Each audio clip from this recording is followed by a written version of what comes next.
Chapter 29, Sire.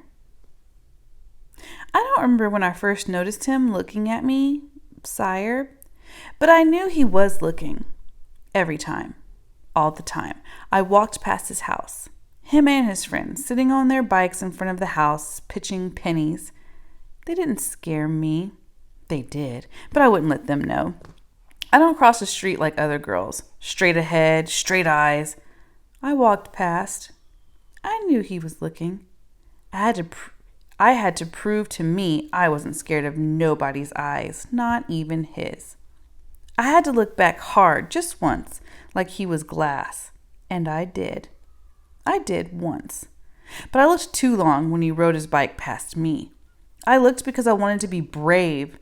Straight into the dusty cat fur of his eyes, and the bike stopped, and he bumped into a parked car. Bumped. And I walked fast. It made your blood freeze to have somebody look at you like that. Somebody looked at me. Somebody looked. But his kind, his ways, he's a punk, Papa says, and Mama says not to talk to him. And then his girlfriend came. Lois, I heard him call her. She is tiny and pretty and smells like baby skin. I see her sometimes running to the store for him. And once when she was standing next to me at Mr. Benny's grocery, she was barefoot, and I saw her barefoot baby toenails all painted pale pink, like little pink seashells, and she smells pink like babies do. She's got big girl hands, and her bones are long like ladies' bones, and she wears makeup too, but she doesn't know how to tie her shoes. I do. Sometimes I hear them laughing late, beer cans and cats and trees talking to themselves. Wait. Sire lets Louis ride his bike around the block, or they take walks together. I watch them. She holds his hand and he stops sometimes to tie her shoe. But Mama says those kinds of girls, those girls are the ones that go into alleys. Lois, who can't tie her shoes, where does he take her? Everything is holding its breath inside of me. Everything is waiting to explode like Christmas. I want to be all new and shiny. I want to sit out bad at night, a boy around my neck and the wind under my skirt. Not this way. Every evening talking to the trees, leaning out my window, imagining what I can't see. A boy held me once so hard, I swear, I felt the grip and weight of his arms. But it was a dream. Sire, how did you hold her? Was it like this? And when you kissed her, like this? Chapter 30. 4 Skinny Trees. They are the only ones who understand me. I'm the only one who understands them. 4 skinny trees with skinny necks and pointy elbows like mine. 4 who do not belong here but are here. 4 raggedy excuses planted by the city. From our room we can hear them, but Nini just sleeps and doesn't appreciate these things. Their strength is secret. They send ferocious roots beneath the ground. They grow up and they grow down and grab the earth between their hairy toes and bite the sky with violent teeth and never quit their anger. This is how they keep. Let one forget his reason for being, they'd all drop like tulips in a glass, each with their arms around the other. Keep, trees say when I sleep. They teach. When I am too sad and too skinny to keep keeping, when I'm a tiny thing against so many bricks, then it is I look at trees. When there is nothing left to look at on this street, 4 who grew despite concrete, 4 who reach and do not forget to reach, 4 whose only reason is to be and be. Chapter 31. No speak English. Mamacita is the big mama of the man across the street, 3rd floor front. Rachel says her name ought to be Mama Sota, but I think that's mean. The man saved his money to bring her here. He saved and saved because she was alone with the baby boy in that country. He worked 2 jobs, he came home late, and he left early every day. Then one day, Mama Sita and the baby boy arrived in a yellow taxi. The taxi door opened like a waiter's arm. Out stepped a tiny pink shoe, a foot soft as a rabbit's ear, then the thick ankle, a flutter of hips, fuchsia roses and green perfume. The man had to pull her. The taxi cab driver had to push, pull, poof. All at once she bloomed. Huge, enormous, beautiful to look at.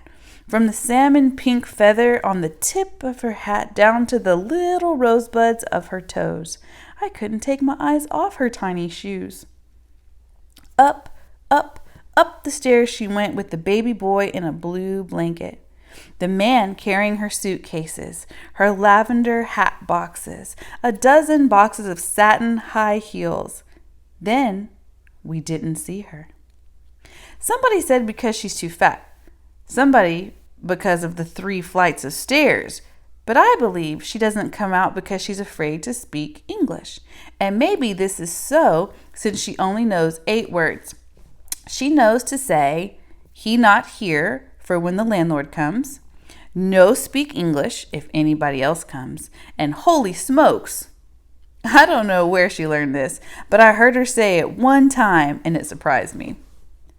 My father says when he came to this country, he ate ham and eggs for 3 months. Breakfast, lunch, and dinner. Ham and eggs. That was the only word he knew. He doesn't eat ham and eggs anymore. Whatever her reasons, whether she's fat or can't climb the stairs or is afraid of English, she won't come down.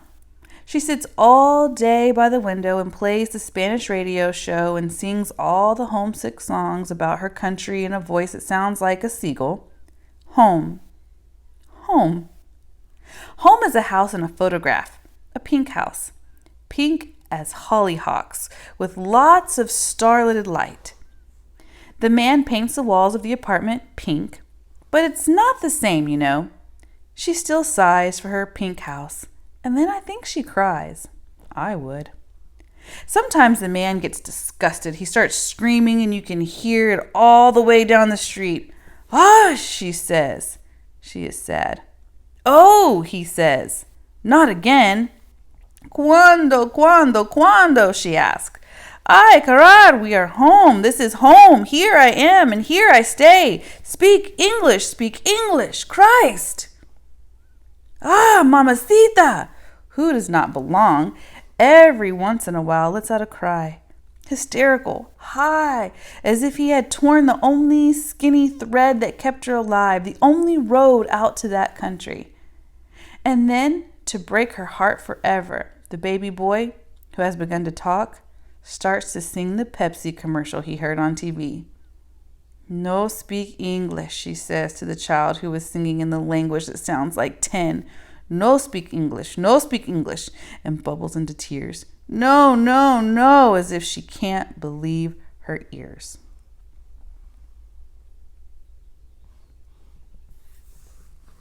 Rafaela, who drinks coconut and papaya juice on Tuesdays. On Tuesdays, Rafaela's husband comes home late because that's the night he plays dominoes. And then Rafaela, who is still young but getting old from leaning out the window so much, gets locked indoors because her husband is afraid Rafaela will run away since she is too beautiful to look at. Rafaela leans out the window and leans on her elbow and dreams her hair is like Rapunzel's. On the corner, there is music from the bar, and Rafaela wishes she could go there and dance before she gets old. A long time passes, and we forget she is up there watching until she says, "Kids, if I give you $1, will you go to the store and buy me something?" She throws a crumpled dollar down and always asks for coconut or sometimes papaya juice, and we send it up to her in a paper shopping bag she lets down with clothesline. Raffaella, who drinks and drinks coconut and papaya juice on Tuesdays and wishes there were sweeter drinks, not bitter like an empty room, but sweet, sweet like the island, like the dance hall down the street where women much older than her throw green eyes easily like dice and open homes with keys. And always there is someone offering sweeter drinks, someone promising to keep them on a silver string. Chapter 33, Sally. Sally is the girl with eyes like Egypt and nylons the color of smoke.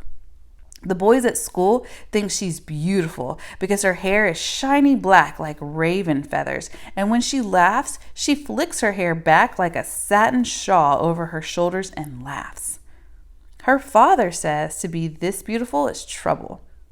They are very strict in his religion. They are not supposed to dance. He remembers his sisters and is sad. Then she can't go out. Sally, I mean. Sally, who taught you to paint your eyes like Cleopatra, and if I roll the little brush with my tongue and chew it to a point and dip it in the muddy cake, the one in the little red box, will you teach me? I like your black coat and those shoes you wear. Where did you get them? My mother says to wear black, so young is dangerous, but I want to buy shoes just like yours. Like your black ones made out of suede, just like those. And one day, when my mother's in a good mood, maybe after my next birthday, I'm going to ask to buy the nylons too.